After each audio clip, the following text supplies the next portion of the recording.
Here we go, everybody.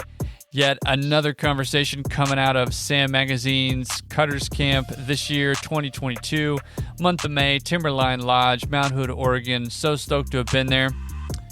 Before I dive into the introductions of the people that were with me in the booth for this conversation, I want to give some shout outs. First and foremost, wonderful time to thank the sponsor of this podcast, Prenoth, for not only supporting me and everything that I do with the Blade Dive, but for getting me up there to Cutters Camp. So massive shout out to them.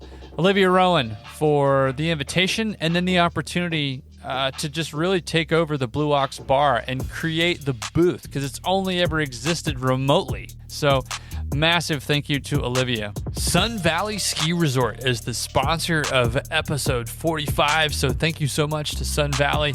And a massive shout out to Corey Allen. It's been really cool to catch up with Corey offline and then also for the podcast too. So Corey is actually on the line, believe it or not, with me right now. He's been waiting for me to finish up my spiel. But irrespective, Corey, how are you? Give us an update on where you're at and what's going on in your world, and what are you hiring for at Sun Valley? Fill us in. I hear rumors. What's up? Thanks for having us, Parker. Everything is cool. What's new in my world is changed role and got back to one of my loves. I'm now the snowmaking manager here in Sun Valley.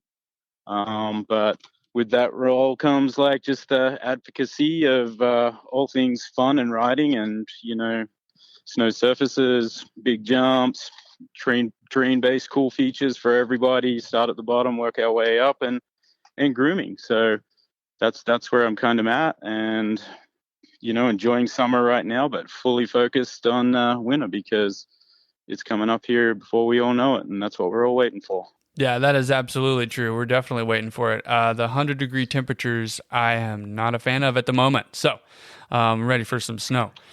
That rhymed. Yeah. But hey, rumor has it, and I'm glad that we're having the chance to catch up. Rumor has it that Sun Valley specifically will be utilizing H-2B visas to not only recruit, but hire, retain, and bring folks on as employees to be a part of the operations world there at Sun Valley. Yeah, that's absolutely true. I mean, our commitment to terrain parks and grooming and snowmaking has us kind of reaching out as far as we can, and we're definitely looking for some of our friends that are all around the world that are invested in this industry, and we want you to come and spend some time with us and bring some cool skills and teach us some things, and we'll part on all our knowledge to you as well. But definitely looking for H2Bs, but any of our friends here in the States, we'd love to talk to you guys too. So yeah, bring one, bring all. Let's do it, and let's build parks, and let's build ski runs, and let's go ride. Well, I'm going to spread the word. I'm going to go ahead and put that little bird out there. Let's make that happen. Let's get people to Sun Valley. Okay, just as a follow-up to that, because that's pretty big news. Not too many resorts doing that. I want to highlight that as well. Where can people go to apply? So you'll see right there on the Blade Dive social media, you'll see some links there, but sunvalley.com/jobs, and you can just scroll down to the mountain and you'll be able to find the grooming tab and the snowmaking tabs down there. You can hit apply if you're an out of country H2B employee. Just you can follow that QR code you'll see up there, or just hit the website and we'll flip you over into where we need your application to be, and before you know it, we'll be talking. I love it. Yeah, and exactly what Corey's talking about. I'll make sure that on our end at the Blade Dive on social media stories that you'll see a little flyer, and on that flyer is going to be a QR code that will navigate you to where Corey is talking about if you're H2B specific. So be looking for that to drop now. So that'll be out there. Brad, man, that's awesome news. Yeah, and the other thing going with the H2Bs is we're going to be paying airfares for everybody that's going to come from out of country. Damn. We got some awesome, cool, cheap housing for everybody. So, yeah, come join us. And you local guys, yeah, we want to see what you got too, and we want to go ride with you. So look us up. Absolutely. Look them up. Corey, hey, thanks for taking a minute just to catch up. I, as always, appreciate the time, and I'm sure we'll be talking as the season gets rolling. You bet we are, and there's no bigger supporter of the industry than you and the Blade Dive, and we all appreciate it. Thanks, Parker. All right, big thank you to Sun Valley for being the sponsor of episode 45. And you heard Corey. If you are interested in joining their team, you're going to want to head over to their website, www.sunvalley.com/jobs. Check out what they've got for offerings. Hit them up, talk to Corey, get something rolling for 22-23 winter season. Okay, my guests today for episode 45 are Mary Walsh, Chloe Butel, Laura Rogoski, Abby Lewis, and Adam Mahler. We're talking about Take The Rake. Incredible event, really spawning what I hope to be several satellite similar events, but I'm gonna shut up just because Ken Gator gives a really great introduction to this episode, and the ladies and Adam take it away. So without further ado, Take The Rake, episode 45. You know the deal. Grab a drink, kick your feet up, and if you're in the machine anywhere in the world, turn up the volume. Go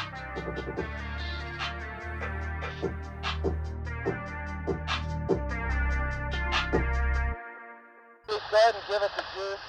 Already.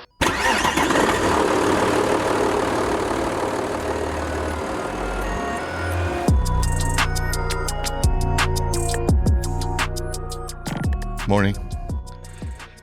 This is pretty cool. I'm not quite sure why Olivia asked me to stand up here, but I think it's because I'm kind of like a crusty old operations guy, and I think that I have a perspective around how important it is that people like me and people like you help foster and change our industry and for the better by not only being willing to listen to and take advice from and try to help women through our industry, but actually opening doors in really positive ways, making sure that you're not just passively okay with this, but that you're the one that is helping to create the opportunities to make this happen. So I think that's why I'm here, and I think I believe in that.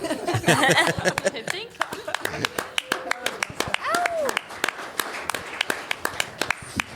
Very kind, very kind. But I've had a very fortunate career. I've been one of those people that's been in the right place at the right times and had the right people. And I've worked for some very strong women. I've been a huge fan of women since I was in utero. And I just have learned more. And actually, and I hate to say this to some of the guys that are even here with me, I enjoy working with women more in a lot of situations. And so I need you guys to kind of, hear this. And if you're not there mentally, shift it and let's get going and let's make this shit happen the way it needs to happen. And I can't wait to hear what y'all have to say. So thank you. Thank you.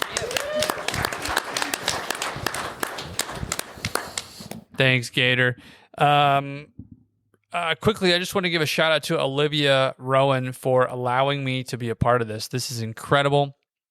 I don't typically get nervous for things, and so I think that just means that this conversation is real, and I feel it, and it needs to happen. That's what I'm chalking it up to. But I also want to give a huge thank you to our panelists in front of us. They've taken the time to be here, and it means the world. And so I want to stay on schedule. So introductions, let's get there. Let's do this. Mary Walsh. I mean, so many accolades, so much that she has already done for the industry. But thank you, Mary, for being here. And to her right, my left is Laura Rogoski.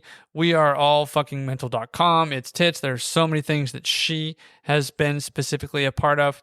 To her right, my left again, is Chloe Butel, Sierra Tahoe.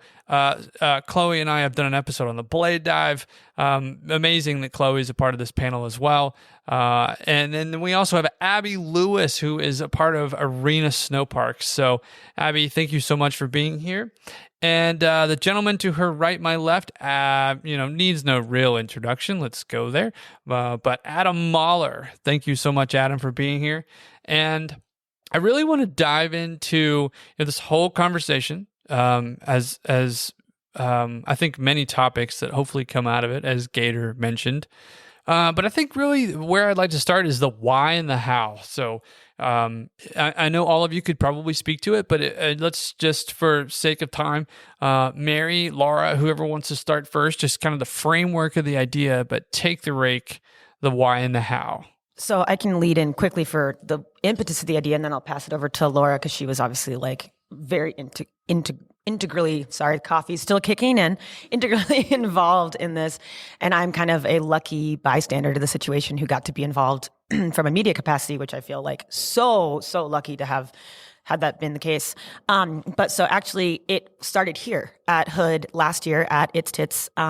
Barrett Christie and I created a discussion, like a panel discussion and open kind of forum, with the goal of kind of talking about how to navigate the industry for aspiring riders and open it up to everyone at the event, as well as the more experienced riders who are established, to share their knowledge and create relationships and open up kind of the mentoring and mentee opportunities within women's snowboarding.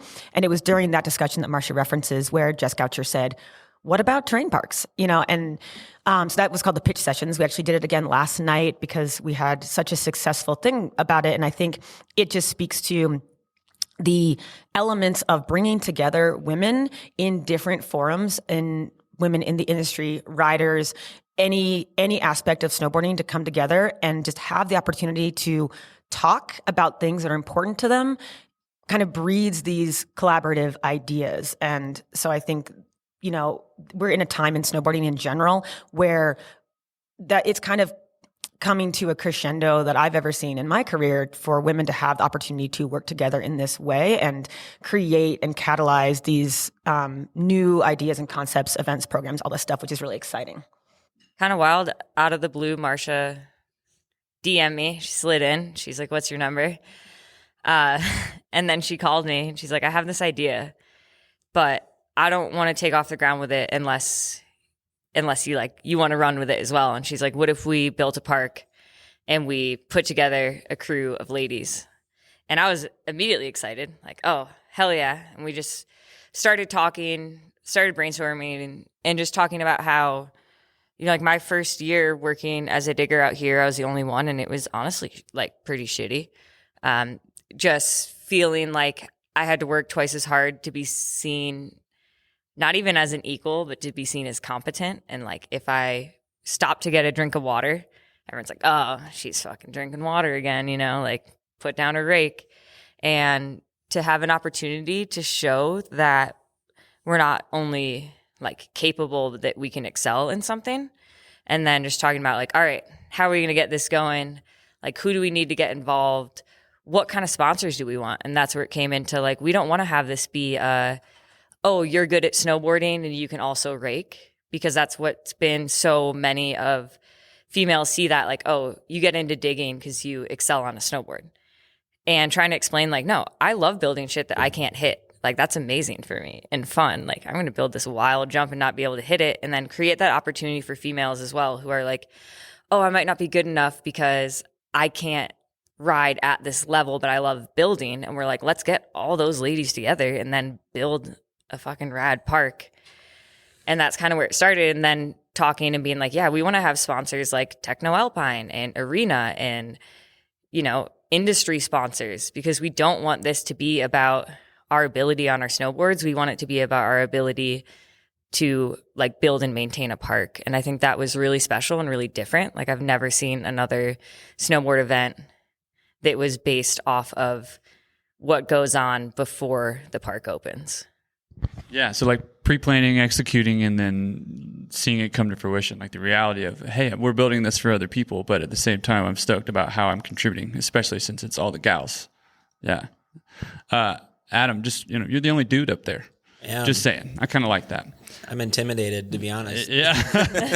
Some badass women up here. No shit. Maybe from your perspective, what does that look like for the how, the why, the setup, the involvement with Troll? Like when Marcia brought it up to me, we have weekly powwows in her office. You know, if you've ever been in Marsha's office, it's like grandma's living room. It's awesome. And we were down there hanging out. She's like, hey, I have this idea. And I was like, okay, you know, Marsha has great ideas.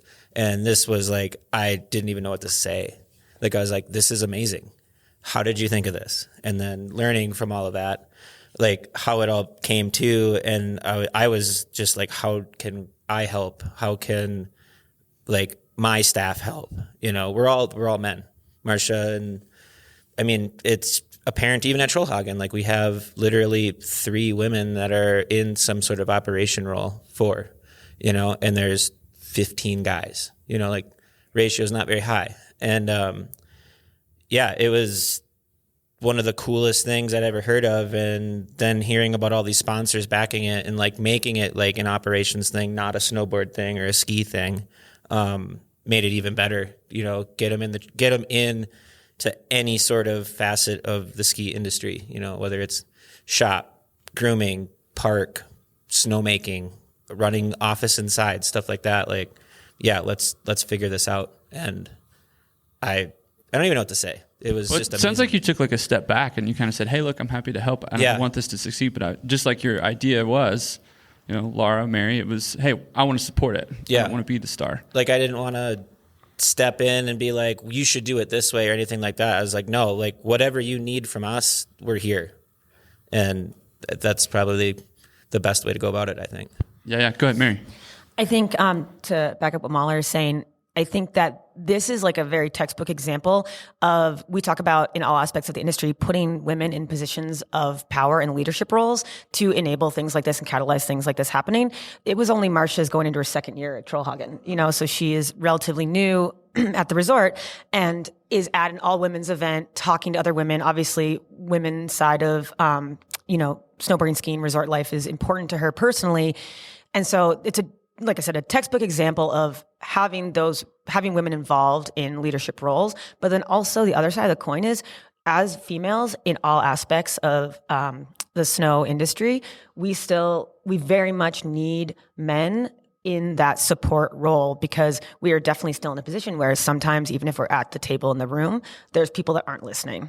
And having such a good point. Yeah. And having people like Mahler and you know, everyone else in the room, this room could be those people as well. It's like, it's so integral to the success and being able to push forward. Because I think sometimes we can think that we have come so far that maybe we women don't need that, but there are definitely times when we still very much need that kind of partnership and that support to excel.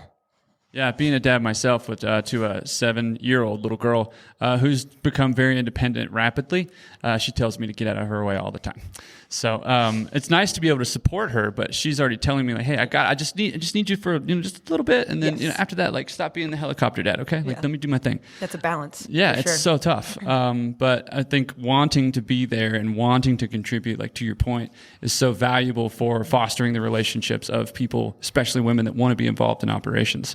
Tagging along on that, it's giving women an opportunity for their voices to be heard, because Marsha's like, I have this idea. I'm not a digger. What do you think? And then letting my voice be valuable. And then we're like, okay, who else can we get involved? You know, and then getting Chloe on the call and all of us brainstorming together and actually being able to talk about how to make it feasibly work without someone shooting it down. Yeah. And to that's a great transition, jumping into just the perspective from the operator, the digger, you know, Chloe, Abby, you both were there. You were doing it. And so what did it look like for success to be achieved on the ground from your point of view?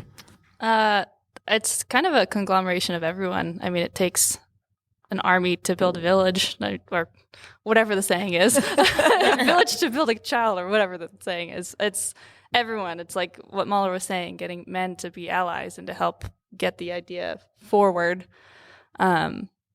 And then also the girls coming together, girls from all over the country, to come together and be like, yeah, I'm down for this. I want to be a part of this. I want to put my voice out there, and to be bold enough to actually step into that position too, and to kind of push past those barriers that we've been given every step of the way for most people in their careers, to be like, okay, I'm going to push past what I've gone through until now, from needing to push so hard to step into this spot and actually take what is rightfully theirs. So for diggers, on our perspective, it was just great to be able to work together with a whole crew of girls, because we don't get to work with a crew of girls ever. And it was amazing.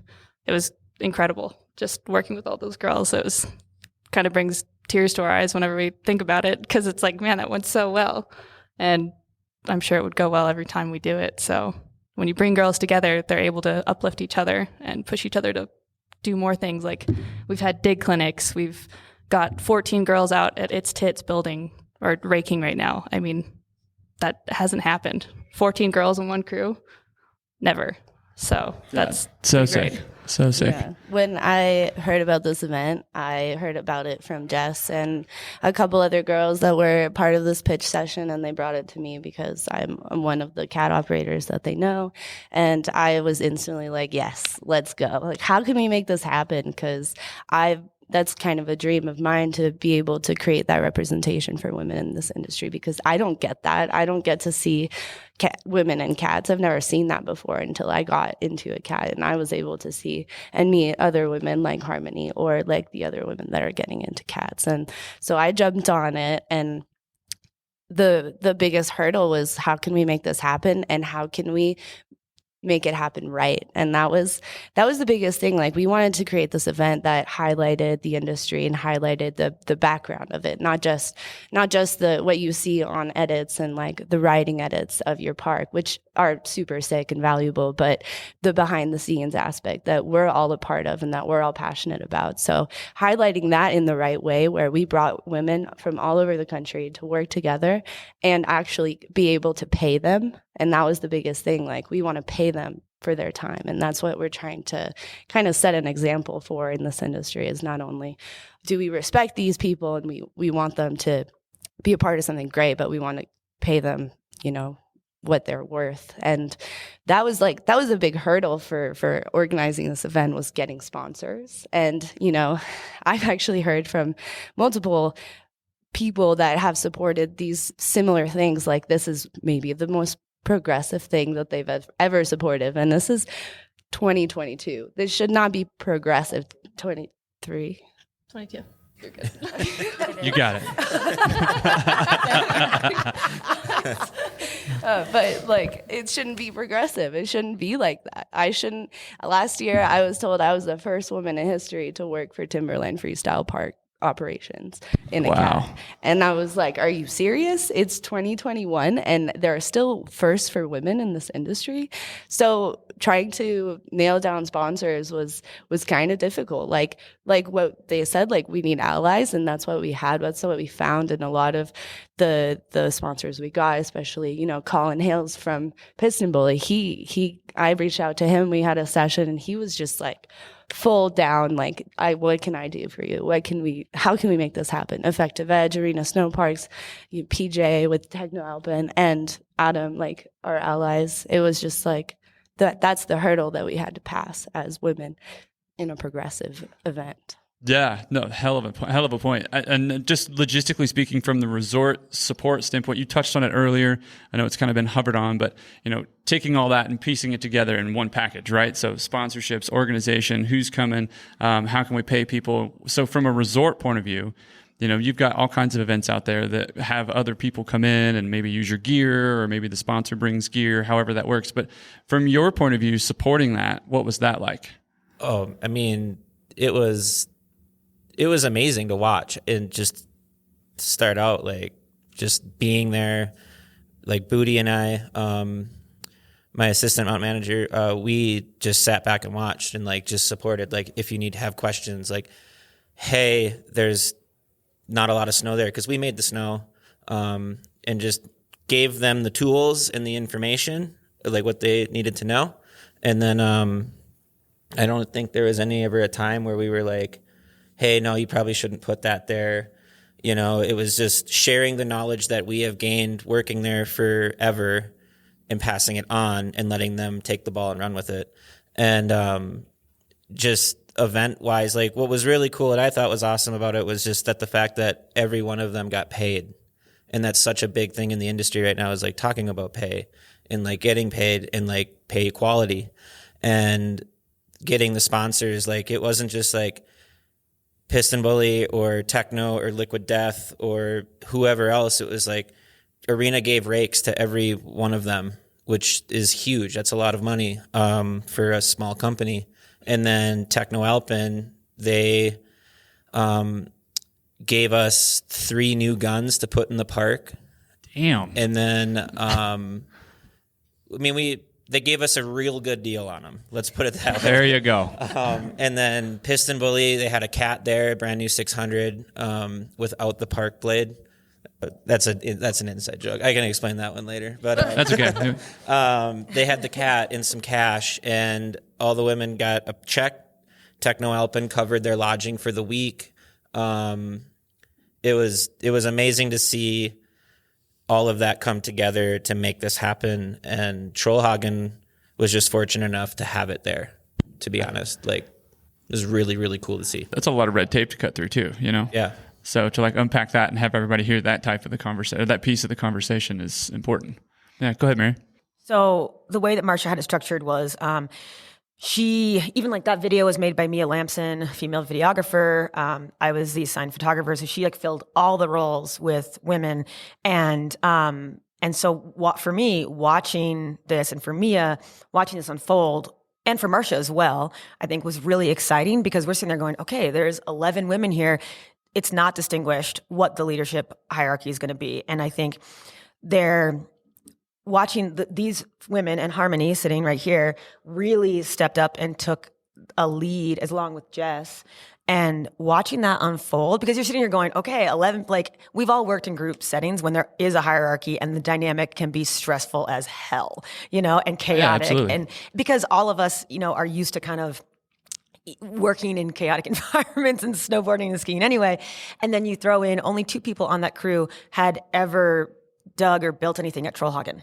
And so that was one of the most incredible things to me, was watching the crew organize themselves and work together and create this collaboration in basically making a park in 2 days. Like, it was unbelievable, honestly, watching this come together and seeing how they worked together and figured that out. Honestly, it blew my mind. I thought it was absolutely incredible. Well, covering the logistics, the red tape that got cut through, who jumped on board to support it, everybody coming together and logistically piecing something on the ground that was marvelous. Let's talk about the future of it, what that looks like, and the replication of it. So I don't know if we have to go down the line again, but jump in and weigh on it, because that's what I'm most interested in, because it's not a one and done. And it's not like... I would have to assume, you know, Troll's not in the business of trying to just profit off the event. They would like to see it replicated and move on elsewhere. Oh, definitely. Like, as soon as the event was done, it was just like, all right, what are we doing next year? Like, what's the plan? And it was just, I can't even like put words to it. Like, it was just awesome, you know. And Trollhaugen doesn't want to profit off of any of it. It's just like creating that space, having it there. I mean, obviously there is the marketing side of everything, you know, like having the event there, like puts Trollhaugen's name out there, but it's not the point. The point is putting all the women that are there front and center and showing the world that this can be done, and by them. Going back to what we were talking about earlier with like the hierarchy and all that stuff, I had never seen a group of people work so well together in the 18 years that I've been involved with building parks. Like, it was amazing. The plans, the heads, no one like overstepped somebody else's. Everyone listened to everybody. I wish I had that whole crew full time with me. And I was going to say, Laura, like, jump in here and talk about kind of the logistics of the future and what that looks like to build out something somewhere else. So I think we learned a ton from this experience. After we were finished with the build, we had what I call them a mental meetup, but it's basically just like a honest, open discussion about feelings and crap. And we realized that feelings are real. Feelings are real. Yeah, they're not crap. Very real. That some of the ladies felt like maybe they didn't deserve to be there, or they weren't good enough to be there, and they were scared to ask questions on the build. And I was like, oh shit, like I didn't even think about that. And so then we were able to talk about that and even think, okay, next year, like we are going to fill some of those leadership roles and not have it be, we're not just going to build a park. We want to teach more raking skills, like teach people how to tranny shovel, teach the methods of like building transition, maybe do a welding clinic, fabrications. And then at this, you know, we all are trying to build off of each other. We talked about not wanting this to be competitive. We're not trying to one up each other. We're trying to work together to build something better, and getting rid of the idea of scarcity, that if I'm a female digger, I'm the only one. Any other female who applies is my competition. You know, there's not enough room for a lot of us. Just trying to like squash that entirely, share the knowledge that we have with each other. And then at this event, Take the Rake, we did have leadership people. Like it was me and Abby as the female leads on the crew. And then right away, just telling everyone, like, if you have questions and you're not sure how to rake something, that's fucking awesome, because it means that you're curious and you're thoughtful and you want to get better.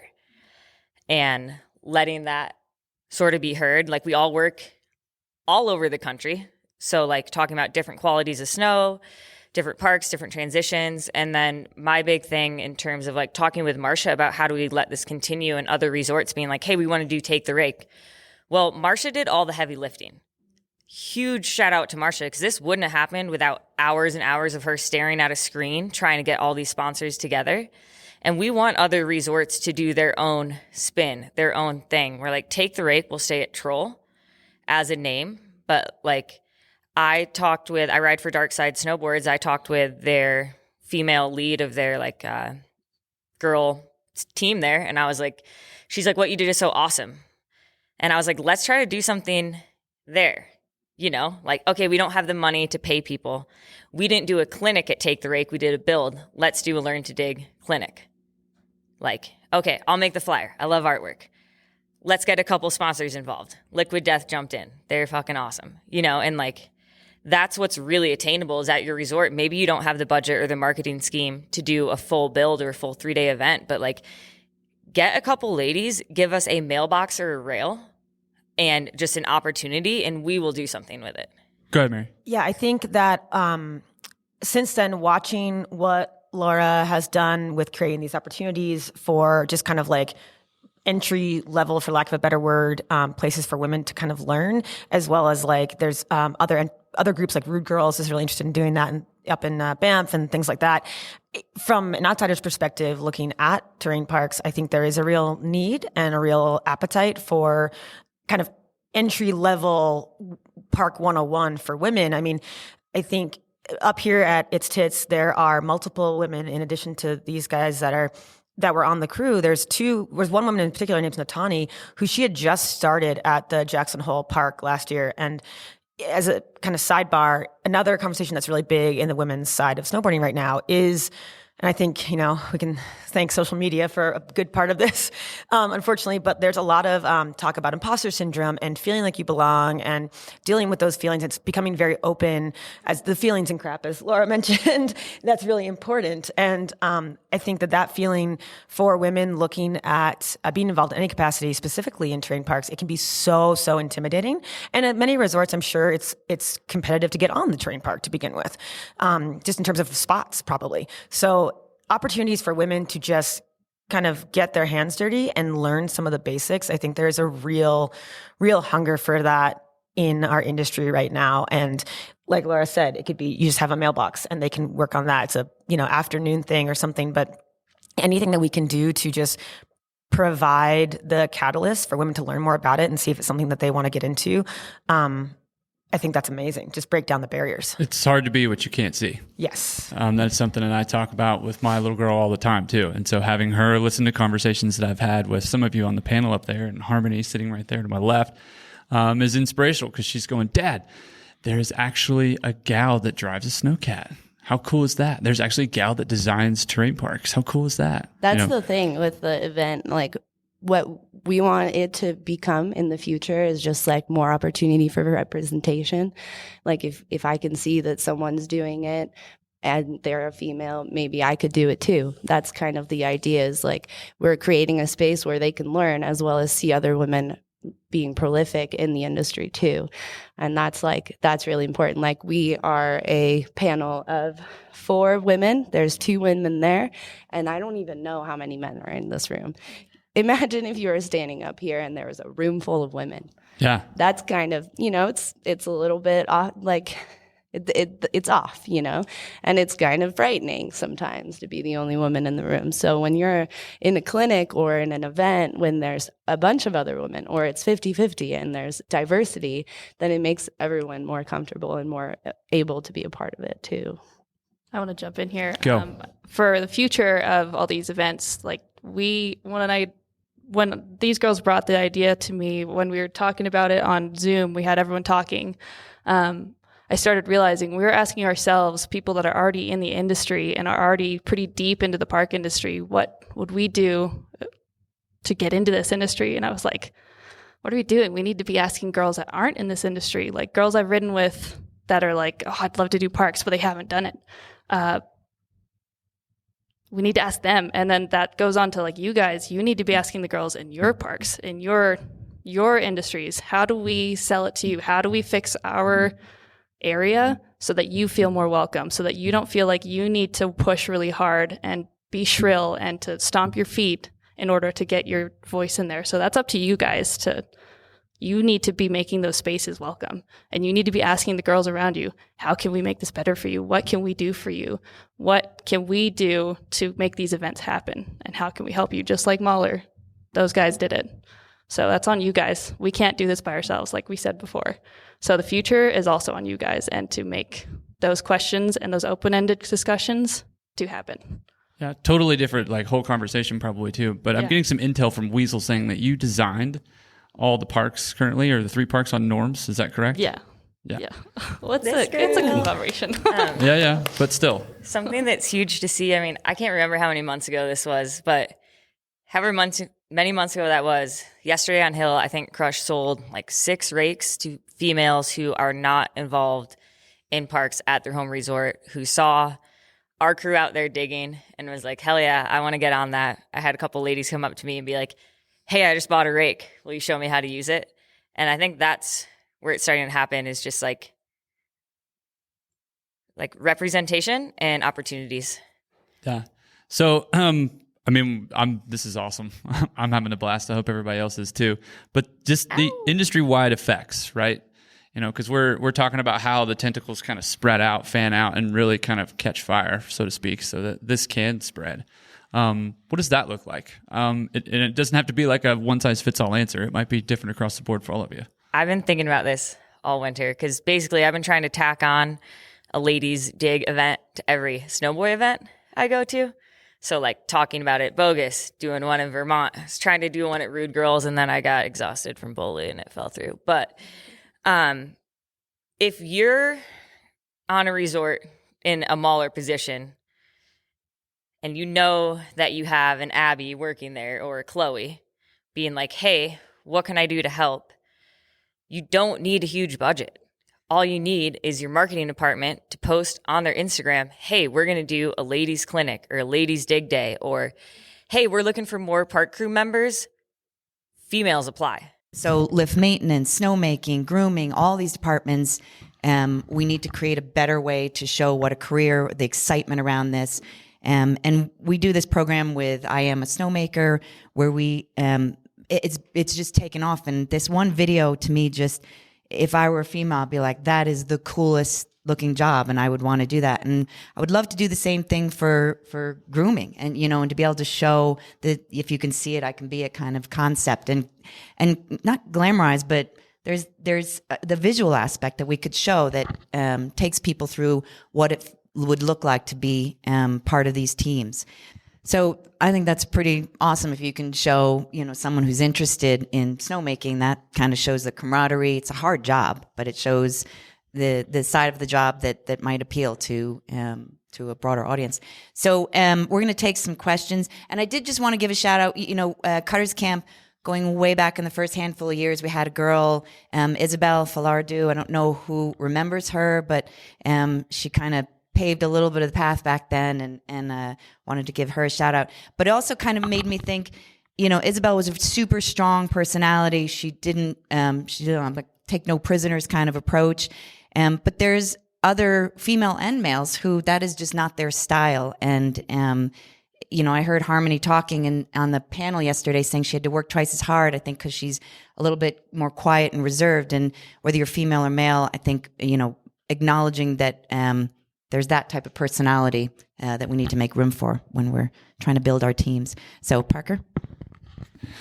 Thanks, Olivia. I think it's that time. I think we got to get into some push road questions, some live push road questions, which is awesome. But before we do that, I want to give a shout out to the sponsor of episode 45, and that is Sun Valley Ski Resort, Ketchum, Idaho. If you've never been and you want to be a part of their team, check out their job offerings that they have, and that includes H-2B visas as well. So if you're from overseas and you want to be a part of the snowmaking team, the grooming team, check that out. That's going to be over at www.sunvalley.com/jobs. So let's roll the intro and get into our first push road question. Here we go. The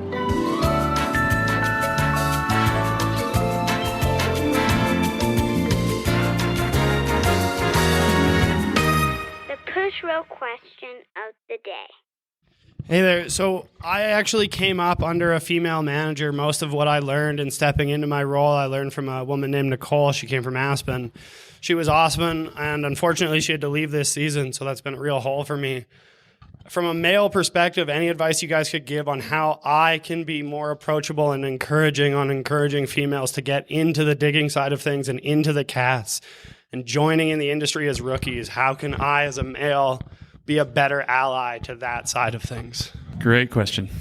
Well, I'll start off with that. I'm sure we all have something to say about it. But I mean, from my experience, before I was in park crew or before I was a park groomer operator, I was, really interested in it. I love to ride park. I love the idea of it. And I went up to one of my now coworkers in the past and asked them how I could be in park crew. And the response I got is a response I think a lot of women get too. Oh, we've hired a woman before. It didn't work out. So we're not going to do that again. And I don't know, I'm sure some of you have said that or maybe thought that as a manager or hiring manager, but you have to look at what you put out there. If that's that response, that woman is not going to apply because she doesn't feel like she would even have a chance. And giving more women the chance to apply. If you have a bad experience with one worker, it is 1 out of 3 that you ever hired, maybe. If you have bad experience with a male worker, it's one or 500 out of 2,000 that have ever applied. So, that's the response and something that no woman wants to hear. If they're interested in something, it's like, yeah, maybe you should apply. Maybe you should try it out because it is possible for you. Not, we've tried it. It's not going to work out again, probably. I'd like to jump in because Timberline, shout out to the crew back there. We've got some of our guys out there. And Weasel's been an advocate for women getting on this crew. That's why we have almost 8 girls this summer to be on a dig crew. That's massive. And he has been an ally since day one, getting these girls in there. And this crew is just great because they, me being a supervisor here, they don't care. Girls, boys, doesn't matter. So they have made this a welcoming space for women. So if you're a manager or even a guy on crew and you hear some other dude being kind of how Chloe just said, you need to call him out. So it's just being a little bit more aware of what your culture is in your park crew. So if you notice that there's a lot of vulgar and misogynist jokes, that's something that needs to be changed. Or calling each other out to be hey, she's talking about something that you guys talk about all the time, but for her it's not okay. What's with that? So it's all about the culture that you create in your park and your resort. So that's really up to you guys, like I was saying earlier, to be hey, we need to change this because it's not welcoming. It's not a good space for all genders, all people. And that goes for not just male and female, it goes for transgender, LGBTQ, all of those. They need a space. Everyone needs a space. So as comfortable as you can make it and as much as you can do and to make everyone feel that way, that's your job. Kind of tagging along that too, I think one of my pet peeves is when I walk up to a group and I feel the energy shift or we're making what kind of jokes over here. And if they're not misogynistic, they're just fucking funny dick jokes. Like, you should hear the shit that we talk about on Hill. It might be worse, like, this week. But when you go up to a group of dudes and they're like, oh, God, we got to, like, stiffen up because the ladies are here, like, that's not fun at all. And just treating us as equals, I think, is the biggest thing. Like, in like, conversations, in a workforce, like, treat us as equals. Don't treat us like we're not strong enough or, like, we can't handle a certain sense of humor. And then with that, if you want more ladies to apply, just be like, yeah, I'd rather have a green person with a good attitude and an eagerness to learn than hire someone who thinks they know how to do everything. And just letting people know that even if they haven't picked up a rake, if they're passionate about it, taking the time to teach them and letting them know that, like, they're still a good candidate. To add into, I think how you treat the women that you're already working with is really, really huge. Two parts of that. One, I mean, as humans, we are very word of mouth in how we share our experiences and recommendations. Women, I think, even probably more so. We go off of recommendations from the people that we trust so heavily for so many decisions. And if you have one woman on your staff, and, you know, what I would say is ask her what she's interested in terms of advancing herself. And I think, one, treating her like an equal, like everyone's saying, but also one of the things that I learned from, just watching what was happening at Take the Rake was even women that had been on their park crew for a few years or even a long time had never been given an opportunity to weld, had never been involved in the planning process. And I say this as a total outsider just watching this. And those are basically, they had made it onto park crew, but the door wasn't open for them to grow themselves, even if they were asking for it or fighting for it, and they just weren't given that seat at the table even more. It was like, okay, they're on park crew. We have a woman on the park crew. That's great. So if you guys have chicks on your park crew, how many are expressing that involvement or already getting that involvement? Or even more, maybe they're too scared to ask, or they feel like they have been asking and they've been getting shut down, but they're still there trying. So have you ever asked them to be like, hey, do you want to like actually build like a feature, like a metal or whatever feature?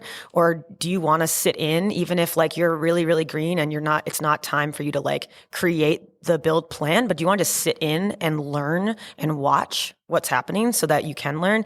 I think those are questions that literally sometimes it's hard to be the only chick in the room and be yelling to assert yourself all the time, yelling metaphorically, of course. And sometimes all it takes is someone being like, hey, you're interested in this. Where do you want to go?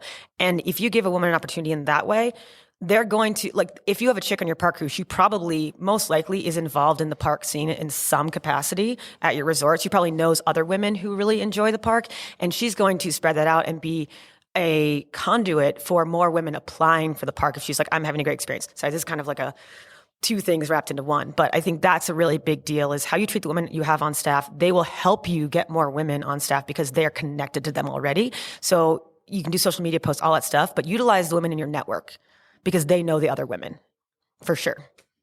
Yeah, awesome answers. Goals, they apply for everybody, right? It's a question I'm asking a lot of folks this week too. Anybody else? Questions from the group? Come on, don't be shy. Oh, yes. Little bit heavy. But I think one thing that can happen in today's world especially is for men to try to approach a woman that either works for them or with them. There's so much insecurity and feelings of kind of like, am I going to offend this person? Or how do I do this in a way that is okay?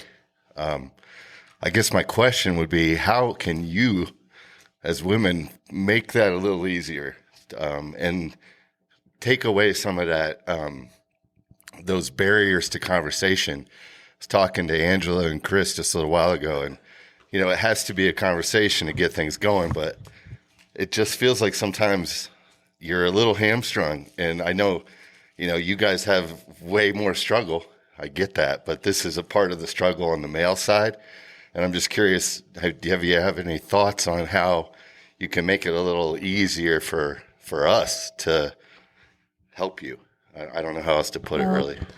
My response is, if it's hard for you to speak, or the question that you're asking is all about why it's so hard, how are you approaching that person? If you're soft about it and you're like, okay, I'm seriously, genuinely curious, then that is receptive well.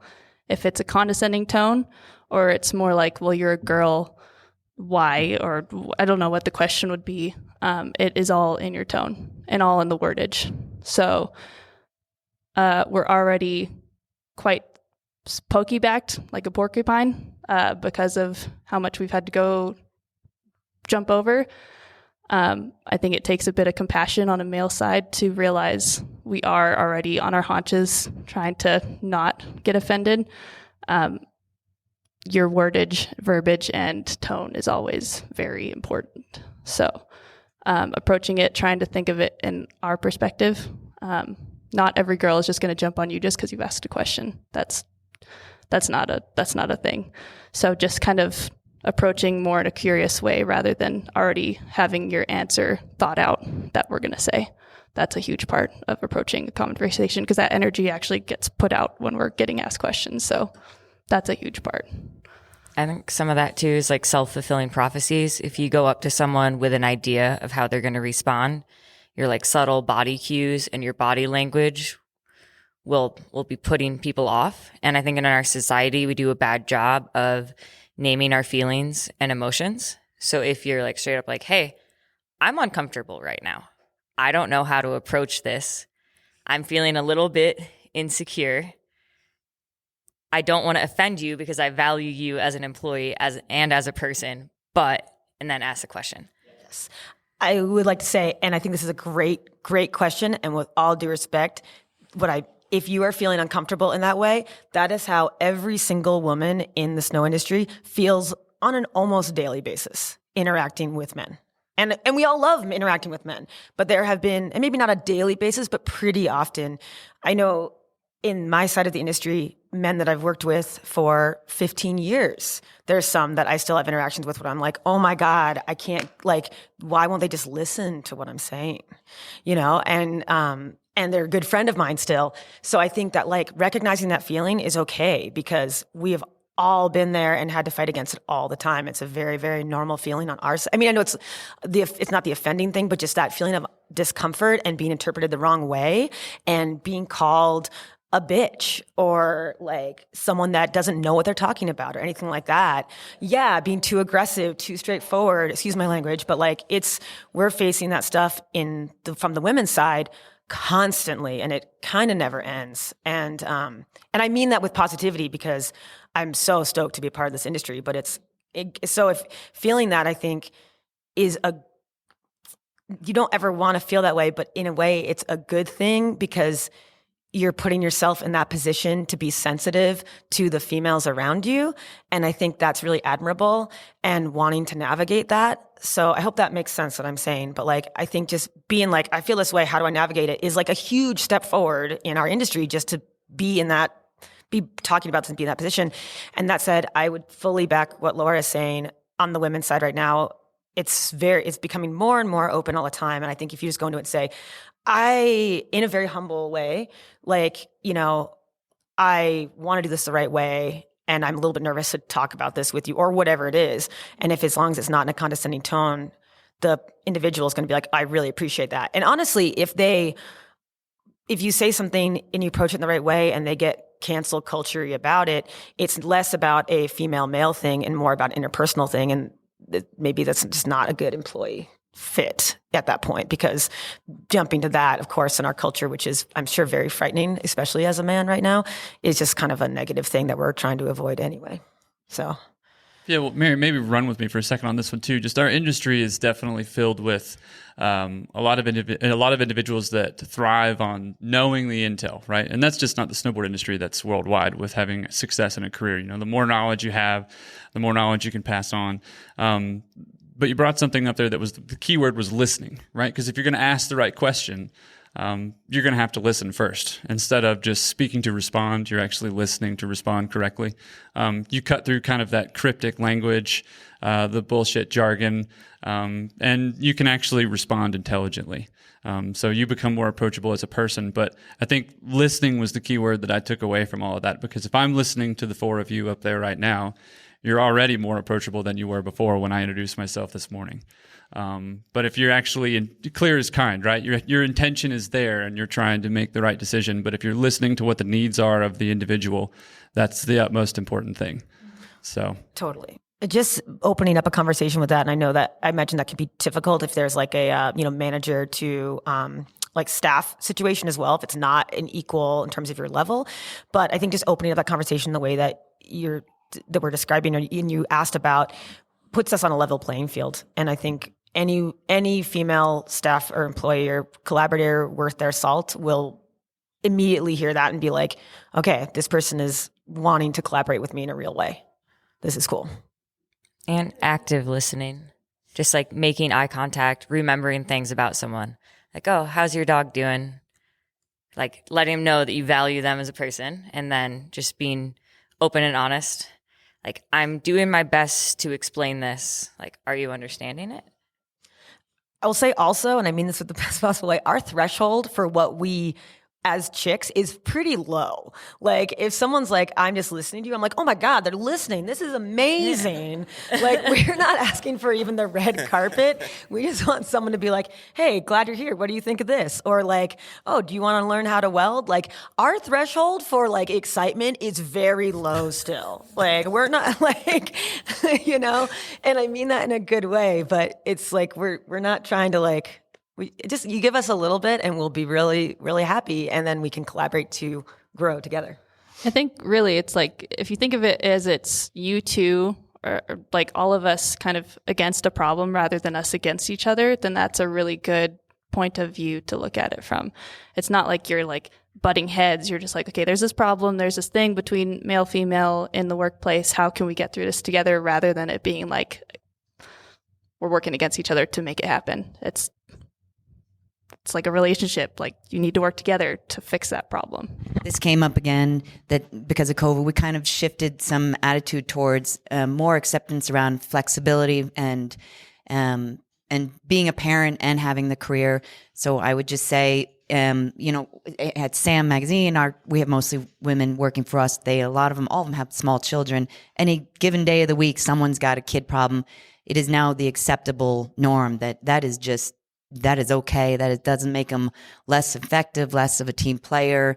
To me, it makes them more resilient that they can do that and come and do their job as well, but giving them space to kind of tap out when they need to take care of being a parent. And that's for men and women. I mean, the guys, this just is what the experts were saying at the show last week, which is this is now where we are at, that there has to be a flexibility around raising families and this job, which is a hard job, long hours, and we can't make it hard for them to also balance having the families on the side. So, yeah.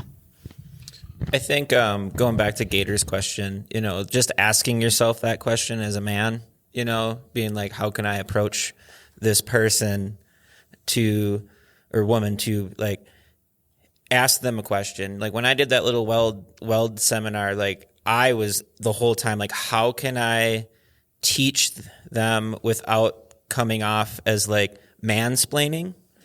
Like that's a thing. And it's like just having that mindset, I think, helps too. Like how can I come across without coming like knowing it all and like being more of a teacher and guiding them instead of this is how you do it. You're doing it wrong. I think just having that mindset, I think will help everybody in the long run as well. Like it's taught me a lot. I'm still learning. I'm not perfect. Nobody is. And it's something you got to work at every day, to be honest. So, well, first off, thank you for all you're doing. It's amazing. I have the luxury. I get to travel to a lot of resorts, and this year I've really felt that momentum and that presence. They've all had not just one, but multiple women on the park crew, and that's east to west. It's been so cool to see, and that's not been something I've seen in years past. So I think that comes down to what you're doing. So that's awesome.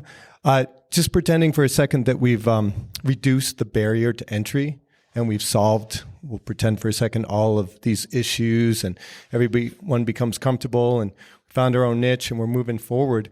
What's it going to take to retain you and keep you in this industry? We continually lose so many experts to other industries, other careers, because the industry has not been able to retain them.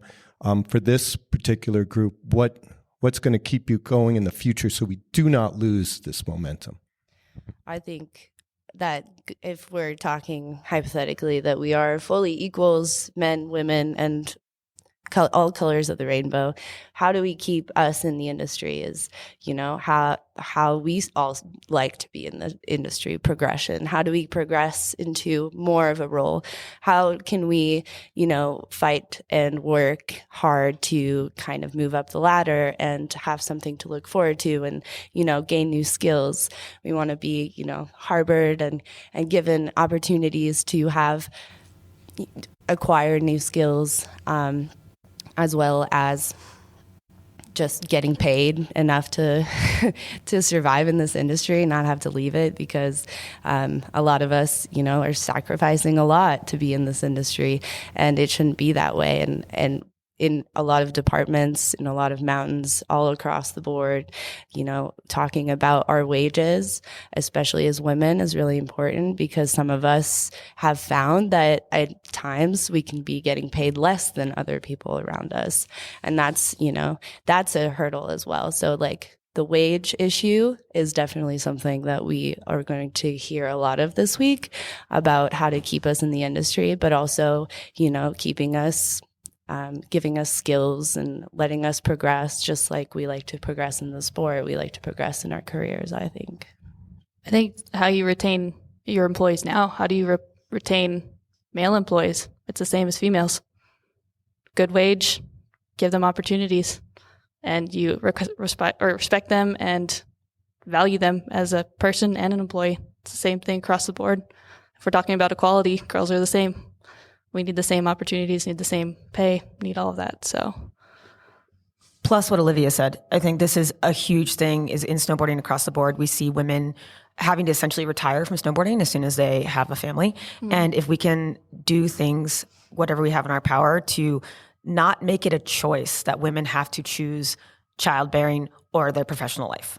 Things need to change, especially in the early years of having a child, because, you have to be there in a different way than the father has to be, because you are the food source a lot of times. It's totally different. But I think that's a huge thing that we need to look at that we haven't as an industry before, is how do we allow people to be mothers while also excelling in their careers? Yeah, I think pay and opportunities and asking questions.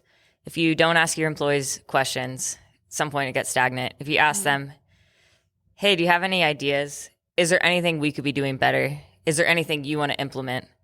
Then it creates change. It heightens everything. I heard Gail is doing a ladies dig thing here,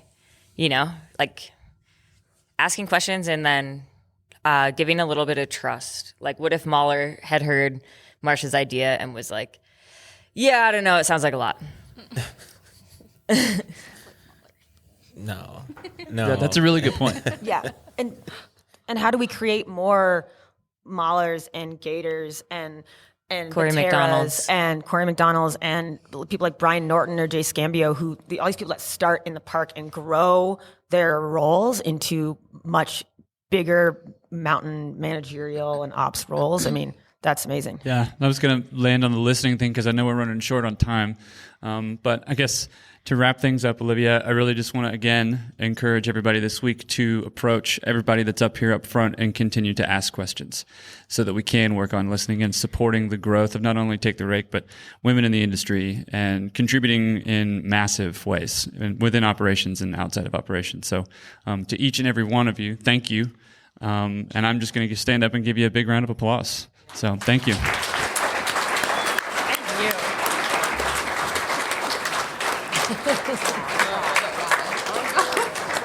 Thanks, Molly.